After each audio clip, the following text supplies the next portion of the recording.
Bismillahirrahmanirrahim. Assalamualaikum warahmatullahi wabarakatuh. Alhamdulillahirrabbilalamin. Allahumma salli ala Sayyidina Muhammadin wa ala alihi wa sahbihi wa salim ajmain. Alhamdulillah, kami dari Yayasan Rubatul Khairat Kota Ternate di bawah pimpinan Al-Habib Abdurrahman bin Kamil As-Sagaf. Sementara ini kami lagi membangun gedung pondok pesantren Rubatul Khairat Madrasah Al-Ulya yang sementara dibangun, ya. Gedung lantai 3. Kami sangat membutuhkan dana infak dan sedekah dari jamaah bapak-bapak dan ibu-ibu. Bagi yang mau berinfak untuk melanjutkan pembangunan gedung pondok pesantren, bisa ditransfer di rekening Bank Syariah Indonesia atas nama Yayasan Rubatul Khairat. Nomor rekening 72356395526. Terima kasih.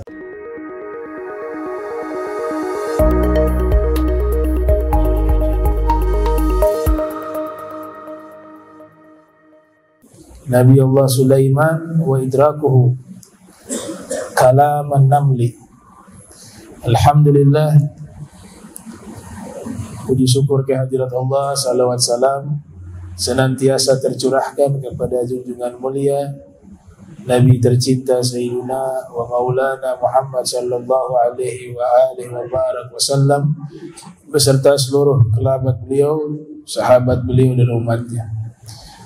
Kita sampai ke kisah Nabi Sulaiman alaihi salam. Nabi Sulaiman wa idrakuhu kalaman naml. Nabi Sulaiman dan pengetahuan beliau terhadap bahasa semut, ya. Kalaman naml. Nabi Allah Sulaiman alaihissalam diberikan satu mukjizat, yaitu bisa memahami bahasa hewan. Di antaranya beliau bisa memahami bahasa semut, kalamun naml. Itu keistimewaan yang Allah berikan kepada Nabi Allah Sulaiman alaihissalam. Dan Nabi Sulaiman ini memang dididik dengan pendidikan yang sangat baik dari kedua orang tuanya. Sekalipun beliau ini anak seorang nabi, akan tetapi pendidikan tetap ditunaikan oleh orang tuanya, terutama ibu. Anak ini bisa menjadi baik ataupun bisa menjadi tidak baik. Itu yang punya pengaruh paling besar adalah ibu. Sehingga pepatah mengatakan al-ummu madrasatul ula lil atfal. Ibu adalah sekolah pertama bagi anak-anaknya, il atfal. Ada satu riwayat bagaimana ibunda dari Nabi Allah Sulaiman alaihissalam mendidik Nabi Sulaiman. Di antaranya diriwayatkan bahwa sejak usia masih anak-anak, Nabi Allah Sulaiman alaihissalam telah dididik oleh ibunya untuk selalu melaksanakan sholat malam. Itu pendidikan yang ditanamkan oleh orang tuanya Nabi Sulaiman dari kecil, terutama ibunya. Sehingga dikatakan qalat ummu Sulaiman ya bunayya la tukfirin nauma bil-lail wa man yukfiru nauma bil-lail ya'ti fagira yaumal qiyamah. Ibunda Nabi Sulaiman mengatakan, wahai anakku, janganlah kamu banyak tidur di malam hari. Artinya begadang tapi diisi dengan ibadah. Jangan banyak tidur di malam hari. Sesungguhnya orang yang banyak tidur di malam hari, nanti di hari kiamat dia adalah orang yang fakir. Itu pernyataan dan pendidikan ibunda dari Nabi Sulaiman sejak dari kecil. Begitu juga yang kita ketahui bahwa orang yang mampu menjaga sholat malam, maka semua kewajiban Allah itu akan terasa lebih mudah. Karena yang paling sulit ibadah itu di tengah malam. Kalau yang tengah malam dia lolos, apalagi yang punya waktu luang, kita gak bisa paksakan orang semua harus istiqomah sholat malam. Ya, ada yang punya anak kecil sulit karena begadang, ada yang kerja. Tapi kata Nabi, jangan sampai waktu malam itu kosong sama sekali. Kalau kita gak bisa setiap waktu, paling minimal dalam 7 hari ada 1 kali atau 2 kali atau 3 kali. Bahkan Nabi katakan, alaikum bisolatil lail walau rak'atan. Hendaklah kalian sholat malam walaupun 1 rakaat. Saking mulianya sholat di waktu malam. Dalam kitab Tajul A'ras dikatakan bahwa para aulia itu diangkat menjadi kekasih Allah itu di waktu malam, di saat mereka ibadah di tengah malam. Ayat Al-Quran banyak sekali menceritakan tentang keutamaan sholat malam. Ya, di antaranya ada di surat Al-Muzammil, ya. Ya ayyuhal muzammil qumil laila illa qalila nisfahu aw inqus minhu qalila aw zid alaihi warattilil qur'ana tartila inna nasyi'atal laili hiya asyaddu wat'an wa aqwamu qila.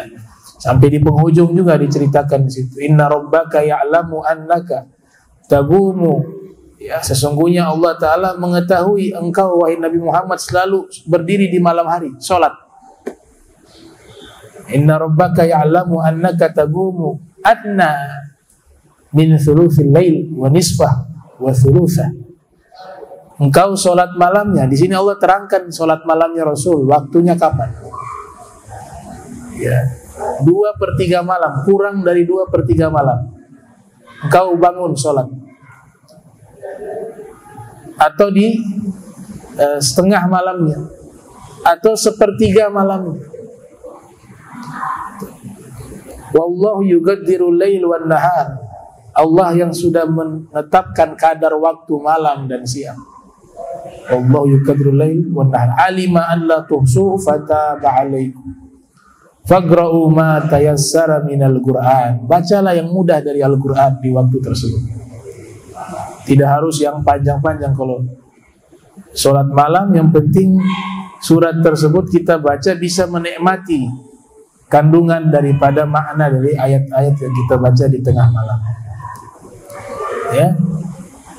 Alima an sayakunu minkum marda wa akharuna yadribuna fil ardi yabtaguna min fadlillah. Nah, sebelumnya wa ta'ifatum minal ladzina ma'ak, ya. Maaf. Inna rabbaka ya'lamu annaka taqumu adna min thuluthil lail wa nisfa wa thulutha wa ta'ifatum minal ladzina ma'ak. Dan ada sekelompok sahabat, orang-orang terdekat juga ikut bersama melaksanakan sholat malam. Berarti amalia para sahabat, amalia para ahlul bait, yaitu menjaga sholat malam. Alima, bahwa Allah mengetahui bahwa kalian itu tidak mampu menakar waktu tersebut, maka faqra'u ma tayassara minal Qur'an. Bacalah yang mudah dari Al-Quran. Dan Allah mengetahui ada di antara kalian yang sakit, ada juga yang sibuk mencari rezeki, ada juga yang sedang berperang jihad fisabilillah. Faqra'u ma tayassara minhu. Kalau sholat malam tetap dilakukan, tapi baca yang pendek saja, yang ringan saja, yang mudah saja. Itu. Wa aqridullaha qardan hasana wa aqimus salata wa atuz zakata wa aqridullaha qardan hasana. Wa ma tuqaddimu li khairin min anfusikum, ya, wa ma tuqaddimu li anfusikum min khairin tajiduhu indallah huwa khairan wa a'dhama ajra wastaghfirullah innallaha ghafurur rahim. Itu menceritakan tentang sholat malam. Di ayat yang lain juga Allah Ta'ala berfirman, wa minal laili fatahajjad bihi nafilatan lak asa ayyab'atsaka rabbuka maqaman mahmuda. Di waktu sebagian malam bangunlah untuk sholat tahajud. Itu adalah keuntungan besar bagimu dan semoga kau mendapatkan maqam yang mulia, pangkat yang mulia di sisi Allah Subhanahu wa taala. Banyak sekali ayat-ayat yang menerangkan tentang keistimewaan sholat malam. Ada juga di surat As-Sajdah, ya, tatajafa junubuhum anil madaji'i yad'una rabbahum khawfan wa tama'an wa mimma razaqnahum yunfikun fala ta'lamu nafsun ma ukhfiya lahum min qurrati a'yun jazaa'an bima kanu ya'malun. Afaman kana mu'mina kaman kana fasikan la yastawun ammal ladzina amanu wa amilus solihati falahum jannatul ma'wa nuzulan bima kanu ila akhir ayat. Jadi banyak sekali ayat-ayat yang Allah kabarkan tentang keistimewaan sholat malam. Nanti hasilnya kita panen setelah meninggal dunia. Hasil terbesar yang dipanen dari ibadah itu kita dapat nanti setelah meninggal dunia. Wah, Nabi katakan dalam riwayat, afdalu sholati ba'dal faridati sholatul lail. Sholat yang paling afdal setelah sholat wajib, sholat malam, kata Rasul sallallahu alaihi wasallam. Fi riwayah disebutkan di dalam riwayat Al-Imam Tirmidzi di dalam sunannya, Rasul bersabda, "Alaikum bi qiyamil lail, fa innahu da'bus shalihin qablakum." Hendaklah kalian salat malam karena itu adalah kebiasaan orang-orang soleh sebelum kalian. Wa maqrabatun ila rabbikum, membuat kalian dekat kepada pencipta kalian. Wa maghfaratun lisayyi'at, sebagai penghapus dosa-dosa. Wa matradatun lidda'anil jasad, dan dia menolak penyakit yang ada di tubuh kalian. Insyaallah orang yang rutin istiqomah menjaga salat malam, ya secara fisik sehat. Karena Nabi katakan mengusir penyakit yang ada di tubuh. Ya, matradah. Matradah itu artinya mengusir. Dan masih banyak riwayat-riwayat lainnya tentang sholat malam. Kita ketika mau tidur biasakan niat sholat malam. Niat dengan kesungguhan. Ya, kalau memang sudah niat secara kesungguhan untuk sholat malam, ternyata kita bangun pas subuh, maka dicatat kita sholat malam. Bahkan tidur kita itu dihitung sedekah. Ya, yang penting ada niat yang sungguh-sungguh untuk melaksanakan sholat malam. Man ata firasyah wa huwa yanwi, ya kata Nabi, siapa yang mendatangi tempat tidurnya wa huwa yanwi, dan dia memiliki niat. Apa niatnya? Ayyagumah, untuk bangun malam nanti. Yusalli minal lail, melaksanakan sholat malam. Fagalabat ainuh, wa fi riwayah fagalabat ainah, tapi ternyata ketiduran, ngantuk luar biasa, belum sempat bangun malam. Apa kata Rasulullah sallallahu alaihi wasallam?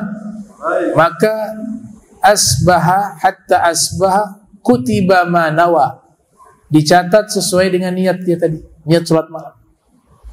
Ya. Wa kana naumuhu sadaqatan alaihi min rabbih, dan tidurnya dihitung sedekah, kata Rasulullah Muhammad SAW. Biasakan banyak niat baik, ya, niat baik sebanyak-banyaknya. Rubba qalil, ya, kata ulama, rubba qalilin katharathun niat. Ada kalanya amalan sedikit tapi jadi banyak pahalanya, itu karena sebab niat banyak yang baik di amalan tersebut. Banyaknya niat yang dia niatkan. Wa rubba kathirin qallalathun niat. Ada kalanya amalan yang begitu banyak pahalanya sedikit sebab niat baiknya sedikit. Ada. Ya. Jadi Nabi Sulaiman mendapatkan tarbiyah pendidikan yang luar biasa dari orang tuanya. Di antaranya adalah apa? Membiasakan sholat malam. Dalam riwayat itu jelas dikatakan apa? Ya bunayya. Kata ibunda Nabi Sulaiman, ya bunayya la tukthirin nauma bil-lail. Berarti masih anak-anak ya, karena ada lafaz ya bunayya, wahai anak, wahai anakku, janganlah banyak tidur di malam hari. Nah ini ya, jadi paling tidak ya 7 hari itu ada 2 hari 3 hari di malam untuk kita sholat. Dan kapan waktunya? Kalau tahajud, para fuqaha mengatakan tidur walaupun sesaat, bangun di malam hari itu tahajud. Ya. Kemudian ada sholat malam yang istimewa juga adalah sholat witir. Sholat witir 2 riwayat. Riwayat pertama yaitu sholat yang paling akhir di waktu malam ditutup dengan sholat witir. Kalau kita tahajud kemudian ditutupnya dengan sholat witir. Dan sholat witir hanya 1 kali. La witran fi lailah. Tidak ada 2 sholat witir di dalam waktu 1 malam. Tapi kalau yang tidak mampu di akhir malam dengan sholat witir, bisa setelah sholat isya. Ya, sholat isya ba'diyah dulu baru witir. Gak bisa gabung ba'diyah dengan witir. Kalau yang awabin tuh ba'da maghrib, bisa digabung niat sholat ba'diyah maghrib dengan sholat awabin. Tapi kalau sholat witir dia tersendiri, gak bisa digabung dengan ba'diyah. Sehingga lakukan ba'diyah 2 rakaat, setelah itu kita lakukan sholat witir. Sholat witir ini sholat yang istimewa di waktu malam. Ya, dikatakan oleh Nabi kita Muhammad SAW, Innallaha witrun yuhibbul witra fa'autiru ya ahlal qiblah. Sesungguhnya Allah itu maha tunggal, mencintai sesuatu yang ganjil, yang witir. Maka sholatlah witir kalian, wahai orang Islam, ahlal qiblah, orang yang sholatnya menghadap ke kiblat. Baik. Sayyidina Abu Bakar Siddiq dalam riwayat Imam Tirmidzi itu diriwayatkan sholatnya itu sholat witirnya ba'da isya. Ya. Kemudian Sayyidina Umar bin Khattab sholat witir yang biasa beliau lakukan itu di akhir malam setelah sholat tahajud. Kata Nabi SAW, Sayyidina Abu Bakar adalah orang yang hati-hati menjaga waktu, takut nanti kelewat di waktu malam. Sedangkan Sayyidina Umar adalah orang yang kuat, mampu untuk menjaga waktunya di tengah malam. Nah, ada wasiat juga dari Rasulullah SAW, sebagaimana yang diriwayatkan oleh Al-Imam Al-Bukhari di dalam sahihnya, yang lahir tahun 194, wafat 256 Hijriah. Nabi berikan wasiat sholat witir kepada beberapa sahabat dalam bentuk wasiat. Di antaranya Abi Hurairah, Sayyiduna Abu Hurairah, ada juga Sayyiduna Abu Zar Al-Ghifari, kemudian juga ada sahabat bernama Sayyiduna Abu Darda radhiyallahu anhum ajma'in. Ya, Nabi mengatakan, riwayat dari Sayyidina Abi Hurairah, "Ausani khalili ya bi thalathin." Kekasihku Rasulullah sallallahu alaihi wasallam memberikan wasiat padaku 3 hal, kata Abu Hurairah. Yang pertama, rakaatai duha, 2 rakaat salat duha. Yang kedua, siyam salasati ayyam 'inda kulli syahr, puasa 3 hari di setiap bulan. Ayyamul bid, hari-hari putih. Dan yang ketiga, an utir qabla an anam, saya diwasiatkan melaksanakan sholat witir sebelum saya tidur. Berarti ini sholat witirnya ba'da isya. Ya. Waktu sholat witir sama seperti waktu sholat tarawih. Sholat witir waktunya sama seperti sholat tarawih di bulan suci Ramadan, yaitu apa? Sesudah melaksanakan sholat isya, bukan masuk waktu sholat isya, tapi sesudah melakukan sholat Isya. Artinya sekalipun sudah masuk waktu sholat Isya, tapi kita belum melakukan sholat Isya, maka sholat witir yang kita lakukan itu belum disebut sholat witir, belum masuk waktu. Begitu juga sholat tarawih. Namun ketika sudah melakukan sholat Isya, maka di saat itulah waktu dibolehkan kita melakukan sholat witir. Begitu juga sholat tarawih. Hakadha. Dan sholat malam itu wajib bagi para anbiya, para nabi wajib, terutama nabi kita Muhammad sallallahu alaihi wasallam. Jadi firman Allah, ya ayyuhal muzammil qummi laila illa qalila nisfahu aw inqus minhu qalila aw zid alaihi waratilil qur'ana tartila. Itu perintah bangun sholat malam, perintahnya wajib untuk Rasulullah Muhammad SAW. Itu. Nabi kasihan kepada umat, ya Allah, kalau saya punya umat jangan diwajibkan. Itu furida aliyya, diwajibkan kepada saya tapi jangan kepada mereka. Karena mereka yang disebut wa ta'ifatum minal ladzina ma'ak, sekelompok sahabat yang selalu ikut bersama Nabi sholat malam. Begitu juga keluarga Nabi SAW, Ahlul Bait. Itu mereka rutin juga mengikuti sholat malam. Nabi khawatir menjadi wajib, maka Nabi doa kepada mereka jangan diwajibkan. Kayaknya jadi sunnah. Ya, kalau sholat tahajud, sholat malam ini wajib, waduh. Ya, sholat subuh itu lebih ringan daripada sholat malam. Sholat malam yang waktunya afdol ya. Kita boleh juga sholat tahajud dekat subuh, boleh bangun selama belum masuk waktu subuh. Sholat sunnah itu boleh kita niatkan sholat tahajud selama belum masuk waktu subuh, fajar sodik ya, bisa. Alhamdulillah bisa dilakukan di waktu itu. Nanti setelahnya itu ada khilaf kan, ada sholat tuh rakaatul fajr ya, yang pernah saya bahas panjang lebar. Ada yang mengatakan itu qobliyah subuh, qobliyah fajar. Ada yang mengatakan dia sholat sendiri ketika sudah muncul fajar sodik, baru masuk sholat subuh. Nah ini kalau dijaga sampai akhirnya sholat subuh juga dia lakukan secara berjamaah.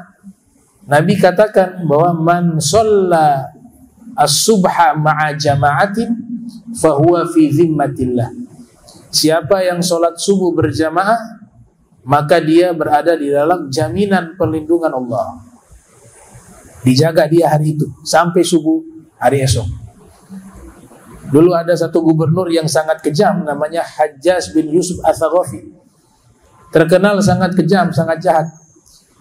Dia kalau mau mengeksekusi orang, membunuh orang, dia tanya dulu, tadi sholat subuh berjamaah tidak? Kalau orang itu mengatakan, saya tidak sholat subuh berjamaah, atau saya tidak sholat subuh, dibunuh. Tapi ketika ditanya orang tersebut, tadi sholat subuh berjamaah, dia katakan saya sholat subuh berjamaah, dilepaskan. Ditanya sama kerabat-kerabatnya yang hadir, kenapa kau harus tanya dulu nih orang yang mau kau bunuh nih, kau tanya sholat subuh dulu secara berjamaah.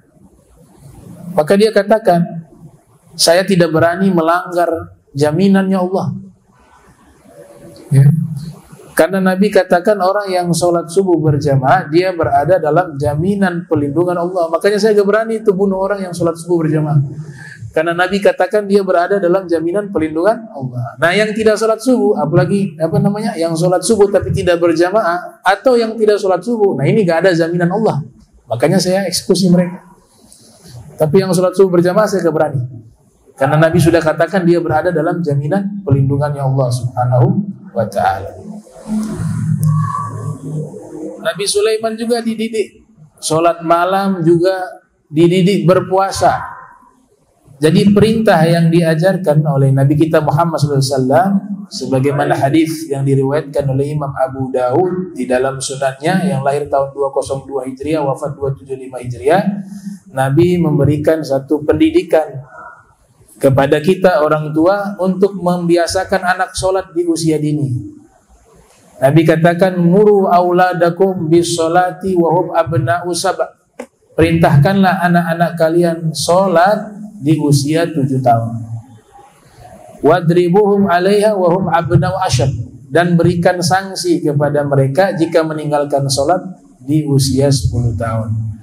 Kata Syekh Nawawi Al-Bantani dalam kitab Nihayatuz Zain, perintah ini juga adalah perintah salat dan puasa.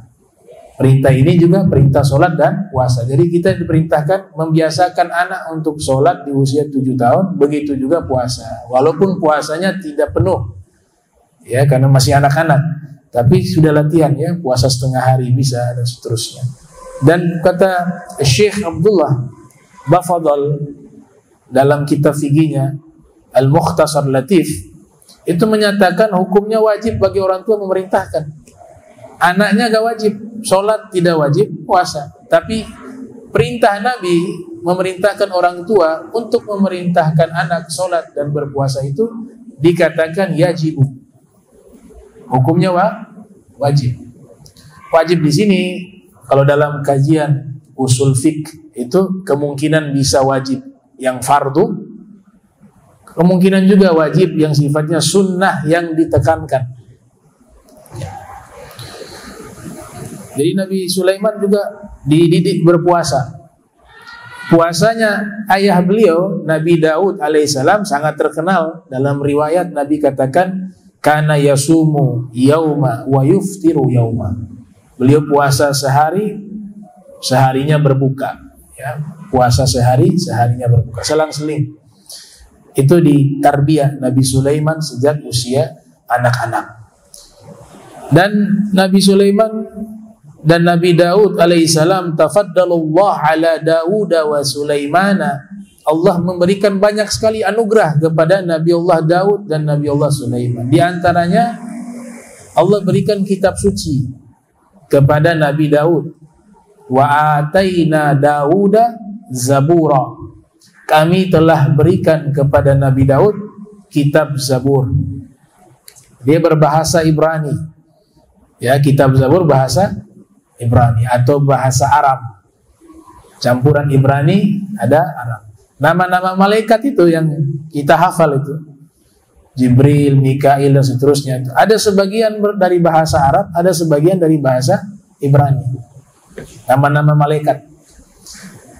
Kemudian kitab Taurat Nabi Musa bahasa Ibrani. Kitab Injil bahasa Suryani. Al-Quran bahasa Arab. Ya. Bahasa Arab paling lengkap. Ya, ada 1 juta lebih kosakata. Ya, riwayah. Dalam kamus tentu itu dikatakan kosakatanya sangat banyak. Nabi Sulaiman juga diberikan oleh Allah Ta'ala ilmu, ya, ilmu syara'i, ilmu syariat wal ahkam. Hakimnya di zamannya itu dalam kitab Syiaru A'lamin Nubala yang ditulis oleh Imam Az-Zahabi, hakim di masa rajanya Nabi Daud itu adalah Sayyiduna Luqman. Sayyiduna Luqman itu adalah hakim yang ada di masa pemerintahan Nabi Daud alaihissalam. Wa qad adraka hadzani nabiyani miqdar ma'azbagallah alaihima minan ni'ami. Keduanya Allah berikan anugerah yang begitu besar atas kenikmatan yang Allah berikan. Mereka berdua selalu mengucapkan kalimat pujian syukur kepada Allah atas nikmat tersebut. Alhamdulillahilladzi faddalana ala katsirin min ibadihil mu'minin. Segala puji bagi Allah yang telah menganugerahkan kepada kami kenikmatan yang lebih dari hamba-hambanya yang beriman. Walamma mata Daud warithuhu Sulaiman duna sairi abna'i fi nubuwah wal mulk. Tatkala Nabi Daud wafat, maka yang melanjutkan atau yang mewarisi kerajaan dan juga kenabian adalah Nabi Allah Sulaiman. Di kitab ini dikatakan Nabi Daud Nabi Daud ini memiliki anak-anak yang lain juga. Bukan hanya anak Nabi Sulaiman saja. ya istri beliau melahirkan itu ada beberapa anak laki-laki juga. Tapi yang dipilih oleh Allah untuk menjadi nabi dan melanjutkan kerajaannya Nabi Daud adalah putranya yang bernama Sulaiman, yang kita kenal dengan Nabi Allah Sulaiman. Diberikan kenabian kerajaan. Walamma tawallal mulka da'a ru'usa mamlakatihi. Ketika beliau dilantik menjadi raja, beliau memanggil para pembesar kerajaan, pejabat dan para ahli ilmu. Kemudian berkata kepada mereka, tanwihan bijalili ni'amillahi alaihi wa'tirafan bifadlih. Beliau menyampaikan satu isyarat bahwa semua ini yang Allah berikan adalah pemberian Allah, nikmat Allah yang Allah berikan kepada saya. Saya dijadikan raja, dijadikan seorang nabi, diberikan kelebihan oleh Allah, kekayaan yang melimpah, diberikan keistimewaan bisa memahami bahasa-bahasa hewan, dan banyak sekali keistimewaan Nabi Sulaiman. Tapi beliau dengan kelebihan yang Allah berikan tidak berbangga dengan hal itu, tapi justru beliau menyebut semua ini adalah pemberian Allah Ta'ala. Nah, ini kalimat harus dibiasakan. Kita memiliki suatu kelebihan apapun itu semua dari pemberian Allah, bukan dari diri kita. Makanya Nabi Sulaiman dikenal sebagai nabi yang pandai bersyukur. Ayah beliau juga adalah seorang nabi yang selalu memikirkan seluruh nikmat Allah itu adalah pemberian Allah. Semua para nabi berpikir demikian. Bahkan Nabi Daud, Imam Ghazali ceritakan dalam kitab Ihya, Nabi Daud pernah mengatakan, ilahi kaifa ashkuruk. Wahai Allah, bagaimana cara aku bersyukur kepadamu? Kata Nabi Daud alaihissalam. Maka Allah Ta'ala berfirman, ketika beliau katakan, ya Allah, bagaimana cara aku bersyukur padamu? Fa inna syukra ni'matun minka alayya. Sedangkan rasa syukur itu juga adalah nikmatmu. Artinya ketika kita mengatakan alhamdulillah, itu adalah kenikmatan. Karena di saat kita diberikan nikmat, kita ingat Allah. Nah, mengucapkan rasa syukur itu juga pemberian Allah. Itu nikmat juga dari Allah. Nabi Daud bingung cara bersyukur bagaimana. Sedangkan bersyukur itu sendiri adalah pemberian nikmat dari Allah Subhanahu wa ta'ala. Maka Allah Ta'ala menjawab, Al-an syakartani ya Daud. Ketika kamu sudah menyadari dan mengakui semua nikmat yang kau miliki itu adalah pemberian dari Allah, pengakuanmu itu adalah bentuk syukur kepada Allah Subhanahu wa ta'ala. Makanya Allah katakan, Al-an syakartani. Saat ini kamu telah bersyukur kepadaku. Ada ulama besar di Maroko, Sayyid Abdullah bin Muhammad bin Siddiq Al-Gummari. Beliau punya kumpulan hadis-hadis tentang syukur. Dijadikan kitab Arba'in, 40 hadis yang isinya tentang hadis-hadis yang membahas tentang syukur kepada Allah Subhanahu wa ta'ala. Judulnya Al-Arba'in Al-Gummariyah. Al-Arba'in Al-Gummariyah. Ada juga Al-Imam Ibnu Sunni atau Al-Imam Ibnu Abidunya. Beliau punya satu kitab juga namanya Kitabus Syukur. Kitab yang membahas tentang syukur kepada Allah Subhanahu wa ta'ala. Laqad tafaddalallahu alayya fa'allamani lugatal haywani wat tayri wa ja'alani afhamu ma tatakhatabu bihi. Hadza bil idafa ila ma atani Allahu minal mulki wan nubuwah. Inna hadhihi ni'ama al jalilah hiya min fadlihi wa ihsani wa hiya wadihah. Wa da'a Sulaimanu yawman junudah fajtama'a junduh minal jinni wal insi wat tayri tamarina bita'ati. Nabi Sulaiman pernah memanggil, ini deskripsi pasukan-pasukannya Nabi Sulaiman. Dia pernah memanggil seluruh pasukannya. Maka seluruh pasukannya hadir berkumpul, ada dari bangsa jin, ada juga dari bangsa manusia, dan burung. Ada satu burung namanya burung hudhud. Nah, burung hudhud itu adalah burung Nabi Sulaiman, disebut di Al-Quran sebagai intelnya Nabi Sulaiman. Jadi selalu diutus untuk cari tahu, ya, terutama dikisahkan dalam Al-Quran, cari tahu tuh istananya dan di mana tempat tinggalnya raja perempuan, ya, seorang ratu perempuan, Ratu Balqis. Itu yang intel itu adalah burung hudhud. Dan burung hudhud ini termasuk burung yang dilarang oleh Nabi Muhammad SAW untuk dibunuh. Burung hudhud haram dimakan karena setiap ada larangan dari Nabi terhadap hewan tersebut untuk dibunuh, maka hukumnya haram. Lah bagaimana mau makan, bunuh saja haram. Ya, termasuk burung hudhud. Di dalam kamus kontemporer juga disebut burung hudhud itu Tairus Sulaiman.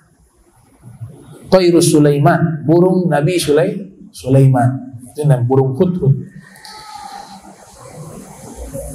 Jadi pasukannya ada dari bangsa jin, ada juga dari bangsa manusia, dari hewan. Mereka semuanya berkumpul taat kepadanya.